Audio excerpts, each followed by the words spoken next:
Приветствую вас, дорогие друзья! Как и всегда, вы на канале Realistic PES. Давненько мы не слышали про оффлайн составляющую для eFootball. И на самом деле оно неудивительно, учитывая, что направление у игры совсем другое, у нее вечно меняются руководящие лица, в частности те же самые продюсеры, отчего планы время от времени меняются. И как результат, в прошлом году мы узнали одну из причин, так сказать, отмена-переноса Мастер-лиги. Но не так давно наш небезызвестный Ренан Гальвани пролил свет на возможную причину отмены другого оффлайн режима, который некогда был важен для серии PES. И речь идет про режим редактирования. В рамках сегодняшнего ролика предлагаю разобраться с этой причиной поподробнее, посмотреть, что же именно рассказал Гальвани, ну и в целом порассуждать на весь этот счет. А если вам необходимо пополнить баланс ваших монеточек в eFootball, то это можно сделать на PlayRock, ведь именно там вы найдете одни из самых выгоднейших предложений для eFootball Mobile. Если же вы играете на ПК, то на PlayRock также можно пополнить свой аккаунт Steam. Также используйте мой промокод из закрепленного комментария, чтобы комиссия на пополнение упала с 9 до 5%. Приобрести монеты и все остальное на их сайте вы можете в пару кликов, и что самое главное, безопасно. Все это и не только вы сможете найти по ссылке в описании и в закрепленном комментарии. Ну так, о чем это я? Точно. Время от времени находятся люди, которые не понимают, что такое режим редактирования, когда он был, что он из себя представляет, насколько он в целом может быть важен для игры, поэтому давайте вкратце проведем небольшую справку. Режим редактирования — это режим из серии PES, когда, возможно, некоторые из игроков даже еще не успели родиться, когда они еще не успели познакомиться с этой серией, потому что этот режим присутствует еще где-то с 2000-х годов, и этот режим позволял редактировать игру на свой лад, а именно добавлять логотипы команд, формы для них, редактировать статистику игроков, возможно даже редактировать фейсы, и все это получало собственное отображение в игре. Конечно, это все касалось именно оффлайн составляющей, обычных оффлайн матчей, тех же самых режимов карьеры, за тренера, за игрока, тогда как в более поздних частях PES все изменения в редакторе не касались того же самого MyClub, поэтому если кто-то, не дай бог, подумает, что благодаря этому режиму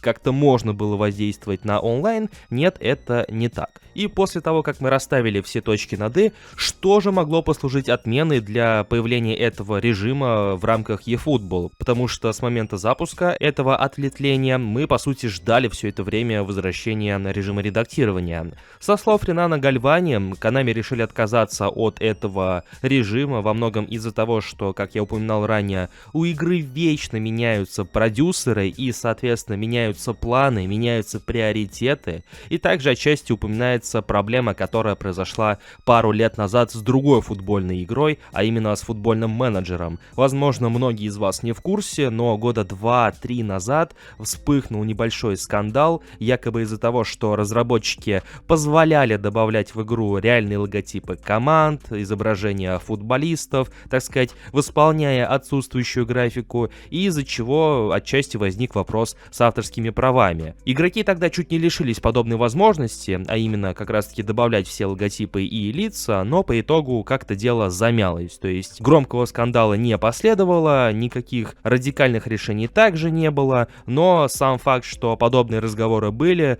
некоторое недовольство со стороны некоторых футбольных команд также присутствовало, это все имело место быть. И отчасти вся эта ситуация также якобы является той самой причиной, из-за которой режим редактирования, скорее всего, не появится в eFootball. Но, возможно, те, кто вообще не были в курсе про этот режим, могут сказать: ну и какая разница, его не было и не будет, в принципе, от этого ни горячо, ни холодно. Но здесь есть несколько моментов, которые в целом могли бы положительно повлиять на игру. Первый и самый главный из них — это возможность добавлять свой собственный контент. В принципе, некоторые могут опять же возразить, учитывая, что у нас есть патчи и на мобилку, и на ПК, но в случае с ПК, как минимум, все это добавляется через костыли и неофициально. И по сути, официальная графика заменяется фанатской, что, как мне кажется, не совсем правильно. Оно работает, но с другой стороны, не совсем так оно должно происходить. А если бы был тот же самый режим редактирования, все это можно было бы установить официально, собственноручно, ничего не заменяя, а только добавляя. То есть это лишнее удобство, ну и, конечно же, пространство для собственной фантазии. Забубенить в фотошопе какую-нибудь собственную форму и играть с ней в свое удовольствие. Впрочем, как это и делали во времена серии PES. И также не менее важный момент, мы об этом рассуждали год назад, когда говорили про Мастер-лигу, да и в принципе все остальное время тоже об этом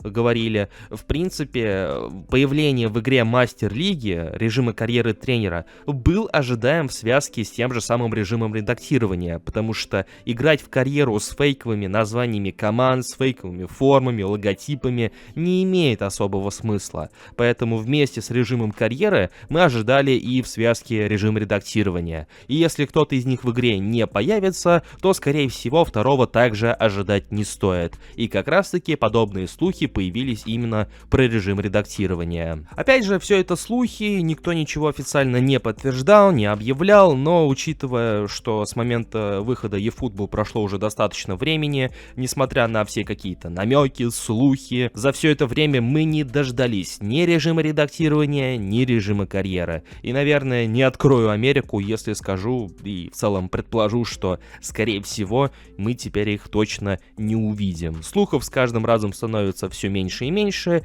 и всякий раз, когда они появляются, они крайне неутешительные. Ну а ваше же мнение, дорогие друзья, как и всегда, я буду рад узнать в комментариях под этим роликом, что вы думаете на весь тот счет. Также не забывайте поддерживать это видео своими большими пальцами вверх, подписывайтесь на канал, если вы находитесь здесь впервые, и прожимайте колокольчик, чтобы ничего не пропустить. Всем спасибо за просмотр, всем удачи и до скорых встреч!